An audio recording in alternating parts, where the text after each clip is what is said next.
마침 그 순간 그와 마주치듯이 분명히 밖에서 들어온 듯한 키가 큰 오스트리아의 장군이 문을 거칠게 열고 응접실로 들어왔다. 검은 천으로 머리를 감고 프로코트 위로 마리아 테레자 훈장을 달고 있었다. 안드레이 공작은 발을 멈추었다. 꾸투조프 대장은 하고 갓 도착한 오스트리아 장군은 주위를 둘러보며 걸음을 멈추지도 않고 서재 문 쪽으로 다가가면서 날카로운 독일어식 발음으로 재빨리 이렇게 말했다. 지금 각하께서는 손님과 면회 중이십니다. 하고 처음 보는 장군 옆으로 재빨리 다가가 문으로 통하는 길을 가로막으면서 고즐로프스키는 말했다. 뭐라고 말씀을 전해드릴까요? 낯선 장군은 어째서 자기를 몰라볼 수가 있느냐고 놀란 듯이 키가 작은 고즐로프스키를 경멸하는 눈으로 내려다보았다. 각하께서는 면회 중이십니다. 하고 고즐로프스키는 침착하게 되풀이했다. 장군의 미간에 주름이 잡히고 입술은 꽉 다물어지며 떨리기 시작했다. 그는 수첩을 꺼내어 재빨리 무엇인가를 연필로 적은 뒤 그 한 장을 쭉 찢어서 건네고 빠른 걸음으로 창가에 다가가서 의자 위에 털썩 몸을 내던졌다. 그리고 무엇 때문에 너희들은 내 얼굴만 보고 있느냐고 묻기라도 하는 듯한 눈초리로 방 안에 있는 사람들을 둘러보았다. 여코 장군은 고개를 쳐들고 무엇인가 말하려고 하는 듯 고개를 길게 늘렸으나 곧 가볍게 콧노래라도 부르듯 야릇한 소리를 냈다. 그러나 그 야릇한 소리도 곧 끊어지고 말았다. 서재의 문이 열리고 문턱 위에 꾸투조프의 모습이 나타났기 때문이었다. 머리에 붕대를 감은 장군은 마치 위기에서 벗어나려는 때처럼 허리를 구부리고 건 발걸음으로 여윈 두 다리를 재빨리 옮겨 디디면서 꾸투조프한테로 다가갔다. 불행한 마크가 당신을 뵈러 왔습니다. 하고 그는 더듬거리는 목소리로 말했다. 서재 문가에 서 있던 꾸투조프의 얼굴은 잠시 미동도 하지 않았다. 이윽고 갑자기 한 줄기 주름이 물결처럼 그의 얼굴을 스치고 지나가며 이마살이 펴졌다. 그는 공손하게 머리를 숙이고 눈을 지그시 감은 채 묵묵히 마크를 안으로 맞아들이고 등 뒤의 문을 손수 닫았다. 오스트리아 군의 패배와 울름에서의 전군의 항복에 관해서는 벌써부터 소문이 나 있었으나 이제야 그것이 사실로 나타났다. 반시간 뒤에는 벌써 부관들이 여러 방면으로 명령을 가지고 뛰어갔다. 그것은 지금까지 하는 일 없이 지내온 러시아 군도 오래지 않아 적을 맞지 않으면 안 된다는 것을 증명하는 것이었다. 참모부 안에는 전반적인 전국의 움직임에 대해서 주된 관심을 기울이고 있는 장교는 극히 적었는데 안드레이 공작은 그 중의 한 사람이었다.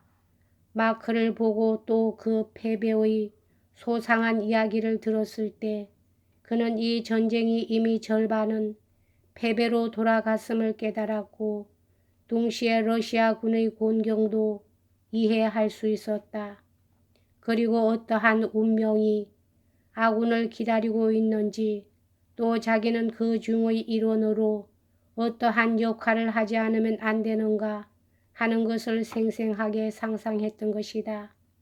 그 자부심이 강했던 오스트리아의 굴욕과 아마도 일주일 뒤에는 수보로프 장군 이래 처음으로 프랑스와 러시아의 충돌을 직접 자기 눈으로 목격할 수 있으며 또한 이에 참가할 수 있다. 넌 그것을 생각하니 그는 저도 모르게 격렬하게 물결치는 환희의 감정을 느끼지 않을 수 없었다. 그러나 혹 러시아군 전체의 용기보다도 그 한 사람 쪽이 더 강할지도 모르는 보나파르트의 천재가 두렵기는 했으나 그와 동시에 자기가 숭배하는 이 영웅에게서 받은 굴욕도 참을 수 없었다. 이와 같이 생각에 흥분하기도 하고 초조해하기도 하면서 안드레의 공작은 매일의 일과로 되어 있는 아버지에게 보낼 편지를 쓰기 위해 자기 방으로 갔다. 그러자 복도에서 같은 방에 기거하는 네스 비스키와 익살꾼인 제르코프도 만났다. 두 사람은 여느 때처럼 무엇인가 서로 웃고 있었다. 어이 이봐, 왜 그렇게 얼굴을 잔뜩 찌푸리고 있나? 창백한 얼굴에 눈만 번뜩이고 있는 안드레의 공작의 표정을 알아채고 네스비스키는 물었다. 즐거울 게 조금도 없기 때문이지 하고 볼콘스키는 대답했다. 안드레의 공작이 네스비스키와 제르코프 둘을 만났던 바로 그때 복도 저쪽 끝에서 러시아군의 식량 상황을 시찰하기 위해 구투조포 사령부로 편입되어 있었던 치트라우흐라고 하는 오스트리아의 장군과 전날 도착한 군사회의국의 의원이 그들 쪽으로 걸어왔다.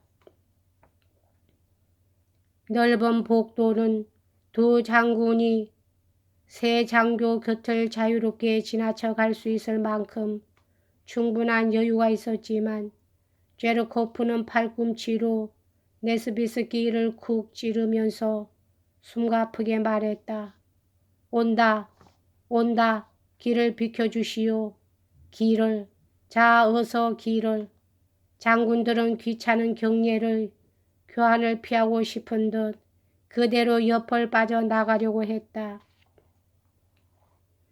익살꾼인 제르코프의 얼굴에는 갑자기 억누를 수 없는 듯한 바보스러운 기쁨의 미소가 떠올랐다. 각하, 그는 앞으로 나아가 오스트리아 장군 쪽으로 향하면서 독일어로 말했다. 삼가 추기를 표합니다. 그는 고개를 수그리고 막 춤을 배우기 시작한 어린아이처럼 거북스럽게 한 발 한 발을 번갈아 뒤로 빼면서 미끄러뜨리는 것이었다. 군사회의국 의원인 장군은 준엄한 얼굴로 그를 바라보았다. 그러나 그 바보스러운 미소의 진지함을 알아챘으므로 잠시 주의를 하지 않을 수 없었다. 그는 눈을 가늘게 뜨고서 듣고 있는 뜻을 표시했다. 삼가 추기를 표합니다. 마크 장군께서도 무사히 도착하셨습니다. 다만 여기를 좀 부상당하셔서 하고 만면에 웃음을 띠면서 그는 자기의 이마를 가리키고 말했다. 장군은 눈살을 찌푸리고 얼굴을 돌리더니 그대로 성큼성큼 걷기 시작했다. 정말 유치한 놈이로군 하고 두 서너 걸음 떨어졌을 때 그는 노여운 듯 말했다. 네스비스키는 소리내어 웃으면서 안드레의 공작을 껴안았으나 볼콘스키는 한층 창백하게 되어 증오의 표정과 함께 그를 밀어젖히고 제르코프에게로 얼굴을 돌려버렸다.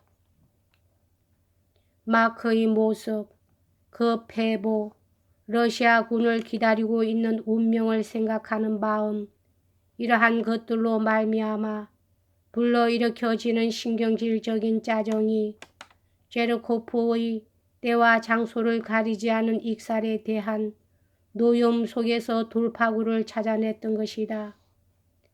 여보게, 만약 자네가 하고 아래턱을 가볍게 떨면서 찌르는 듯한 목소리로 그는 말을 꺼냈다. 자네가 만약 광대가 되고 싶다면 나는 그것을 방해할 수는 없어.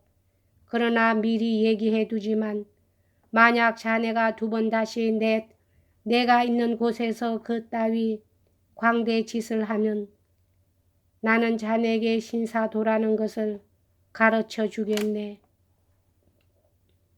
네스비스키와 제르코프는 이 느닷없는 말에 어리둥절해서 눈을 둥그렇게 뜨고 말없이 볼콘스키를 바라보고 있었다. 뭐 난 다만 축하의 말을 했을 뿐인데 하고 제르코프는 말했다. 난 자네하고 농담을 하고 있는 게 아니야. 잠자코 있어 하고 볼콘스키는 외쳤다. 그리고 네스비스키의 손을 잡고 무엇이라고 대답해야 할지 모르고 멍하니 서 있는 제르코프의 옆을 떠났다. 아니 이봐 어떻게 된 거야 도대체 하고 네스비스키는 달래듯이 말했다. 어떻게 된 거냐가 다 뭐야 하고 안드레이 공작은 흥분한 나머지 발을 멈추고 말했다. 자네는 알고 있겠지.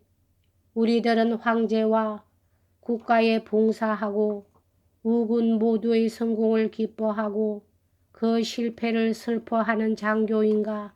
그렇지 않으면 주인의 일에는 아무런 관계도 없는 단순한 하인인가. 도대체 어느 쪽이야. 사만의 우군이 멸망하고 우리 동맹군이 섬멸됐다고 하는데 자네들은 그것을 가지고 농담을 할 수가 있으니 말이야. 그는 이 프랑스어로 자기 의견을 뒷받침하기라도 하려는 듯이 말했다. 그것도 말이야 자네가 친구로 삼고 있는 저 사내와 같은 저런 쓸모없는 장난꾸러기라면 용서할 수도 있지만 자네는 용서할 수 없어. 자넨 용서할 수 없어. 장난꾸러기라면 저렇게 까부는 것도 괜찮아. 하고 안드레이 공작은 제르코프의 귀에 들릴지도 모른다고 생각하고는 이 장난꾸러기라는 말을 프랑스식의 악센트를 붙여서 러시아어로 말했다. 그는 이 소위 보가 무엇인가 대답을 하려니 하고 기다렸으나 상대방은 몸을 획 돌려 복도를 나가 버렸다. 여기까지 하겠습니다.